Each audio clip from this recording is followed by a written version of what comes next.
Okay, so the first part of Chapter 11 that we were assigned for this Tuesday tended to focus, well, it was all about radio.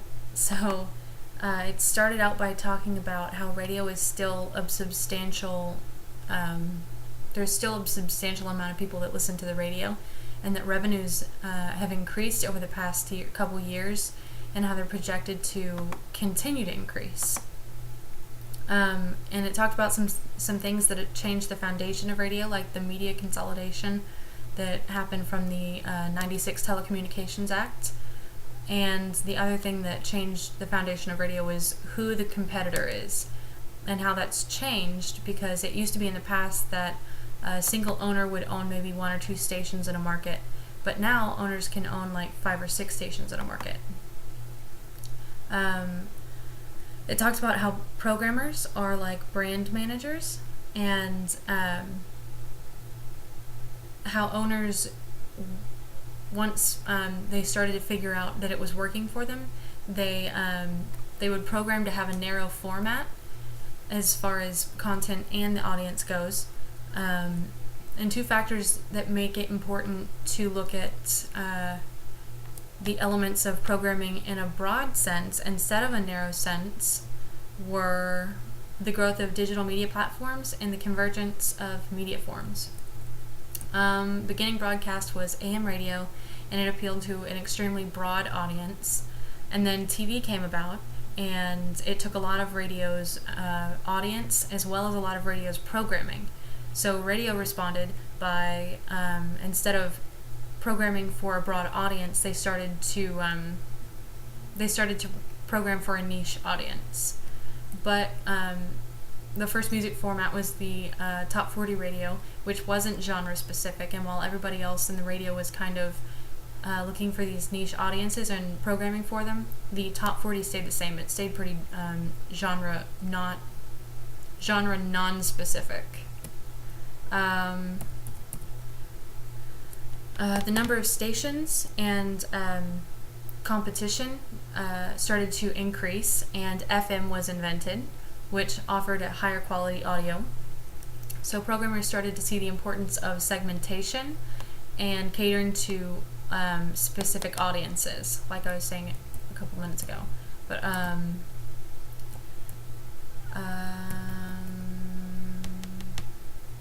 it talks a lot about the specific genres that were formed, like alternative music and classic alternative, classic rock, and stuff like that. It talked just for a second about the formation of Latin music formats, the newer competitors like cable radio, satellite radio, HD radio, mobile applications, and even social media. But the difference is that broadcast radio and HD radio have a local focus, and there's no additional cost beyond buying the receiver. Some things that affect programming choices are advertising value of the different audiences, the station's technical facilities, as well as the existing competition in the market. Then it talked about AM and FM, or terrestrial radio, and how digital audio broadcasting kind of replaced it. But in the US, AM and FM aren't going anywhere, despite DAB.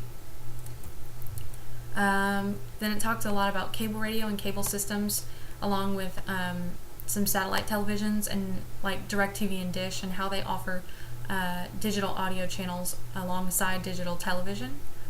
Online audio and how it can be categorized into 2 categories, which were streaming or webcasting, and the other one was podcasting. According to this chapter, it's imperative that a radio station have a strong presence online.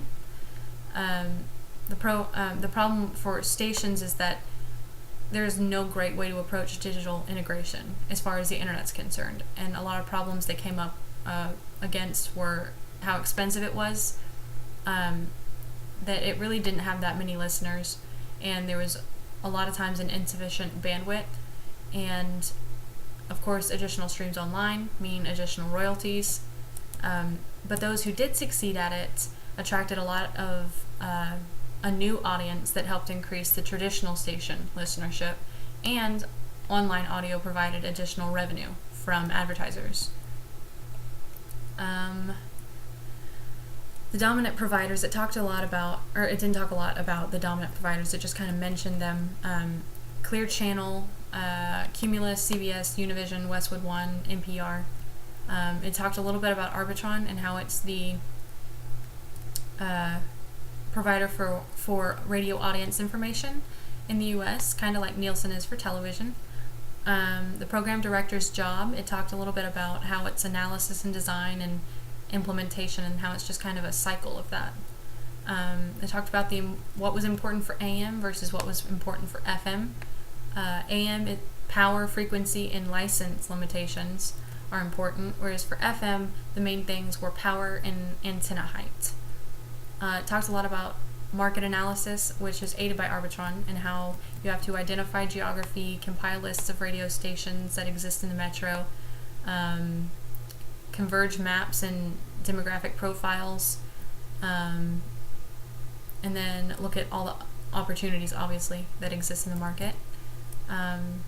It talked a little bit about identifying your target audience and how that's not a one-time thing, it's an ongoing process, and how it does help to have personal interaction with the audience and the community, but it's important not to generalize the audience, and it's important for the programmer to never assume that the audience taste matches their own.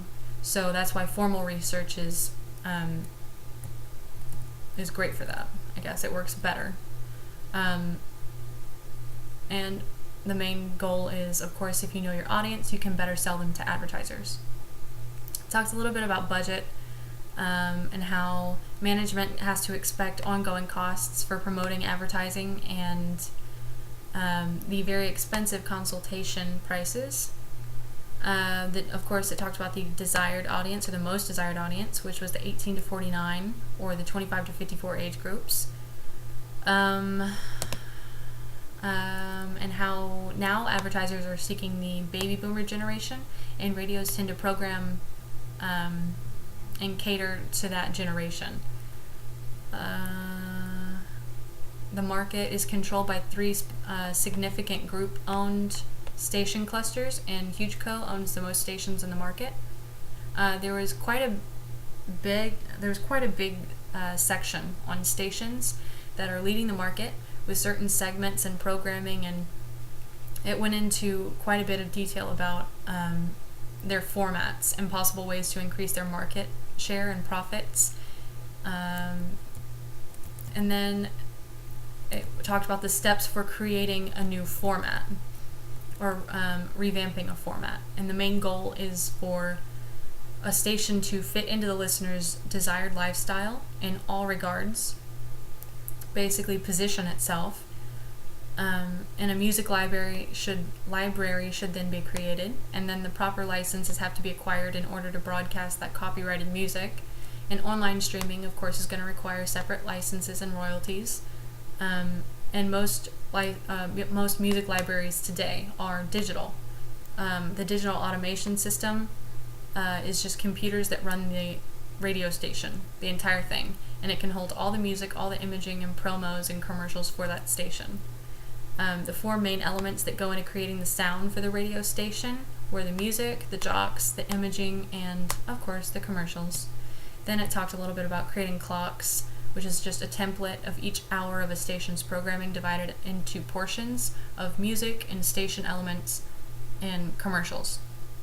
And of course you can create as many clocks as you need.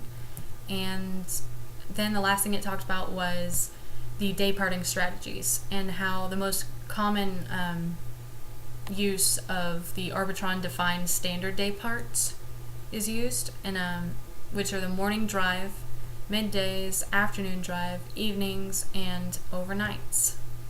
So that pretty much covers the first half of chapter 11.